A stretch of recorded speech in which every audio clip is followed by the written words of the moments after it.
Curious George flies a kite. Curious George flies a kite. This is George. He lives in the house of the man with the yellow hat. George is a little monkey, and all monkeys are curious, but no monkey is as curious as George. That is why his name is Curious George. "I have to go out now," said the man with the yellow hat. "Be a good little monkey till I come back. Have fun and play with your new ball, but do not be too curious." And the man went out. It was a lot of fun for George to play with his big new ball. The ball went up and George went up, and the ball went down and George went down. George could do a lot of tricks with his ball too. This was one of the tricks. He could get up on the ball like this, or do it this way with his head down. This was another trick George could do. He could hold the ball on his head like this. Look, no hands. What a good trick. But where did the ball go?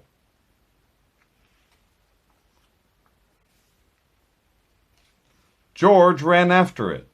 The ball had gone into another room. There was a big window in the room. George liked to look out of that window. He could see a lot from there. He let the ball go and looked out. George could see Bill on his bike, and the lake with a boat on it. George could see a big house in a little garden, and a little house in a big garden. The big house was the house where Bill lived.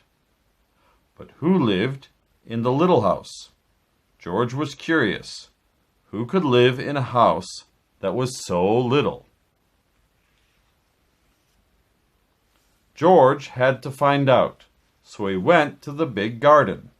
The garden had a high wall, but not too high for a monkey. George got up on the wall.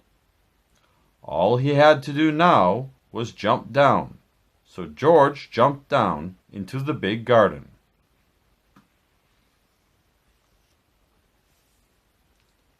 Now he could take a good look at the little house. And what did he see? A big white bunny and a lot of little bunnies. George looked and looked and looked. Bunnies were something new to him. How funny they were! The big bunny was Mother Bunny. She was as big as George, but the little bunnies were so little that George could hold one of them in his hand, and that is what he wanted to do. How could he get a bunny out of the house? A house must have a door to get in and to get out. But where was the door to the bunny house? Oh, there it was. George put his hand in and took out a baby bunny. What fun it was to hold a baby bunny. And the bunny did not mind. It sat in his hand, one ear up and one ear down, and looked at George. And George looked back at it. Now he and the bunny could play in the garden. They could play a game. They could play Get the Bunny. George would let the bunny hop away, and then he would run after it and get it back. George put the bunny down. Then he looked away. 1, 2, run! The bunny was off like a shot. George did not look. Now he had to wait a little. 1, 2, 3, 4. He waited. Then George looked up. Where was the bunny? He could not see it. Where was it? Where had it gone? George looked for it here, and he looked for it there. He could not find it. Where was the bunny? It could not get out of the garden. It could not get up the wall the way George could. It could not fly away. It had to be here, but it was not. The bunny was gone, and all the fun was gone too. George sat down. He had been a bad little monkey. Why was he so curious? Why did he let the bunny go? Now he could not put it back into the bunny house where it could be with Mother Bunny. Mother Bunny! George looked up. Why, that was it! Mother Bunny could help him. George got up. He had to have some string. Maybe there was some in the garden. Yes, there was a string, and a good one too. George took the string and went back to the bunny house. Mother Bunny was at the door. George let her out and put the string on her, and Mother Bunny knew what to do. Away she went, with her head down and her ears up. All George could do was hold the string and run after her. And then Mother Bunny sat down. She saw something, and George saw it too. Something white that looked like a tail, like the tail of the baby bunny. And that is what it was. But where was the rest of the bunny? It was down in a hole. A bunny likes to dig a hole and then go down and live in it. But this bunny was too little to live in a hole. It should live in a bunny house. So George got hold of the little white tail and pulled the baby bunny out. Then they all ran back to the bunny house. George did not have to put a string on the baby bunny. It ran after its mother all the way home. George took the string off the mother bunny and helped them back into the house. Then Mother Bunny and all the little ones lay down to sleep. George looked at them. It was good to see the baby bunny back where it should be. And now George would go back to where he should be. When he came to the wall, he could see something funny in back of it. George got up on the wall to find out what it was. He saw a long string on a long stick. A fat man had the long stick in his hand. What could the man do with a stick that long? George was curious. The fat man was on his way to the lake, and soon George was on his way to the lake too. The man took a hook out of his box, put it on a string, and then put something on the hook. Then the man let the string down into the water and waited. Now George knew the string on the stick was to fish with.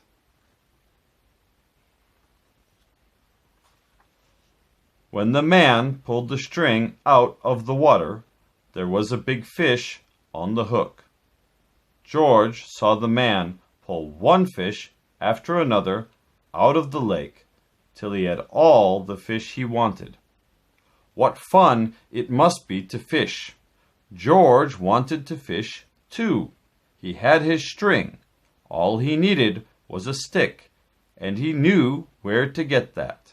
George ran home as fast as he could. In the kitchen, he took the mop off the kitchen wall. The mop would make a good stick. Now George had the string and the stick. He was all set to fish. Or was he? Not yet. George had to have a hook, and on the hook something that fish like to eat. Fish would like cake, and George knew where to find some. But where could he get a hook? Why, there was a hook for the mop on the kitchen wall. It would have to come out. With the hook on the string, and the string on the stick, and the cake in the box in his hand, George went back to the lake. George sat down, put some cake on the hook, and let the line down into the water. Now he had to wait, just as the man had waited. George was curious. The fish were curious too. All kinds of fish came to look at the line. Big fish and little fish, fat fish and thin fish, red fish and yellow fish and blue fish. One of them was near the hook. The cake was just what he wanted. George sat and waited. Then the line shook. There must be a fish on the hook.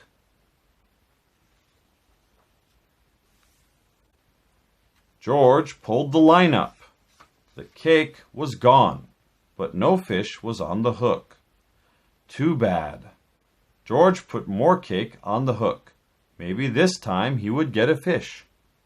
But no, the fish just took the cake off the hook and went away. Well, if George could not get the fish would not get the cake. George would eat it. He liked cake too. He would find another way to get a fish. George looked into the water. That big red one there with the long tail. It was so near, maybe he could get it with his hands. George got down as low as he could and put out his hand. Splash! Into the lake he went. The water was cold and wet, and George was cold and wet too. This was no fun at all. When he came out of the water, Bill was there with his kite. "My, you are wet," Bill said. "I saw you fall in, so I came to help you get out. Too bad you did not get a fish. But it is good, the fish did not get you. Now I can show you how high my kite can fly," Bill went on. Bill put his bike up near a tree, and then they ran off.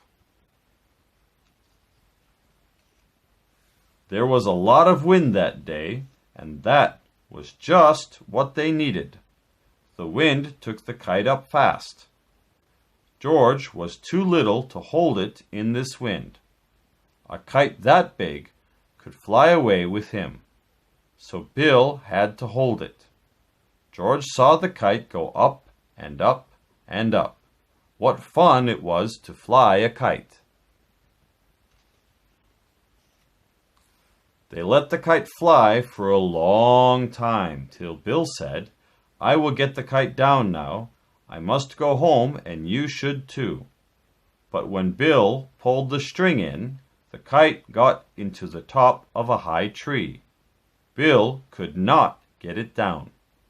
"Oh, my fine new kite! I cannot let go of it. I must have it back," Bill said. "But the tree is too high for me."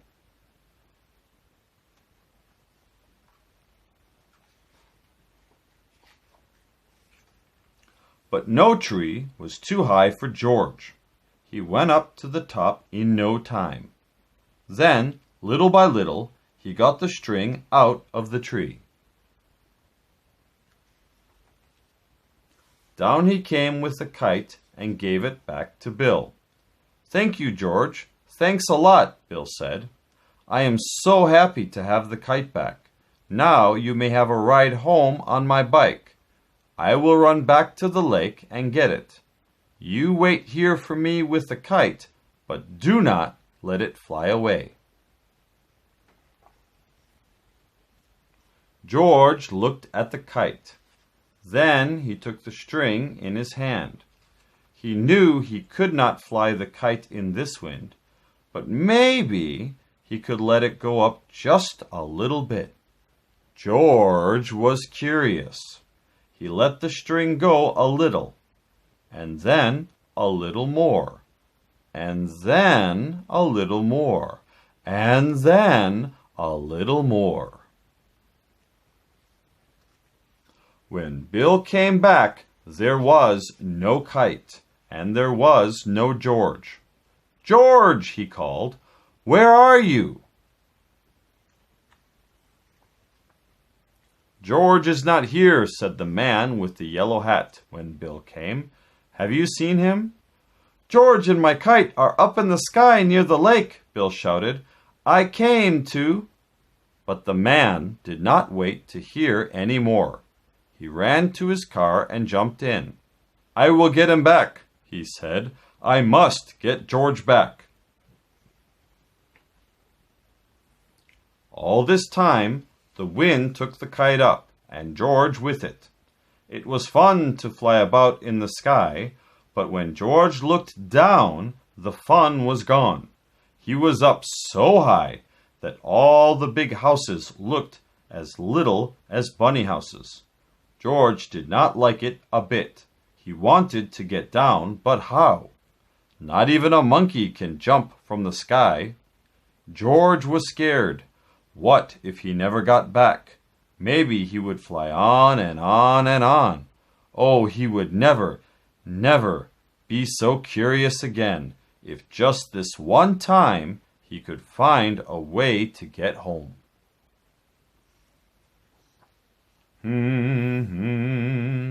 What was that? George could hear something, and then he saw something fly in the sky just like a kite.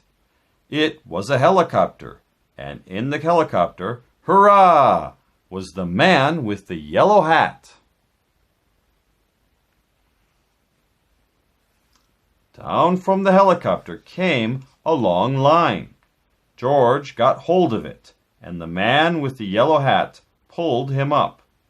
George held on to the kite, for he had to give it back to Bill. "I am so happy to have you back, George," said the man with the yellow hat. "I was scared, and you must have been scared too. I know you will not want to fly a kite again for a long, long time. You must give it back to Bill when we get home." "Hurrah!" Bill shouted when George came to give him the kite. "George is back, and my kite is back too." And then Bill took George by the hand and went with him into the little garden, and from the little garden into the big garden where the bunny house was. "Here is one of my baby bunnies," Bill said. "Take it. It is for you. A baby bunny for George." George took it in his hands and held it way up. It was his bunny now. He could take it home with him. And that is what he did.